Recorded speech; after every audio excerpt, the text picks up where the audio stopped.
ये हैं हमारे छोटे से टीपू मियाँ। टीपू मासूम और गरीब था, और यही गरीबी उसकी सजा बन चुकी थी। इस दुनिया में उसका कोई नहीं था। स्कूल में सब दोस्त उसका मजाक उड़ाते। जब टीपू के दोस्त उसे देखते तो हंसने लगते।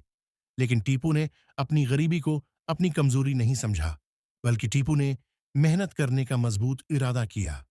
और मेहनत की शुरुआत उसने एक कुचरे के ढेर से शुरू की। टीपू ने कुचरे से प्लास्टिक का सामान उठाया और उसे बेचकर टीपू को कुछ पैसे मिले। टीपू बहुत समझदार था।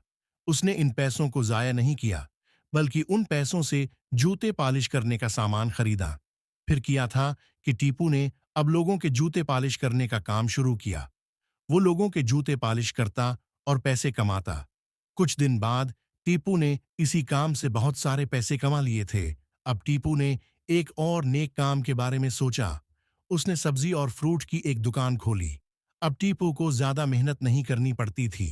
वो सारा दिन आराम से अपनी दुकान पर बैठकर पैसे कमाता। लेकिन अभी भी टीपू को पैसे कम लगते थे। टीपू ने पार्ट टाइम पेंट का काम शुरू किया, और इस काम से भी टीपू को अच्छी खासी आमदनी हो जाती। और देखते ही देखते टीपू ने अच्छे खासे पैसे कमा लिए थे। अब टीपू गरीब न रहा। टीपू अपनी मेहनत से बहुत खुश और मुतमीन दिखाई दे रहा।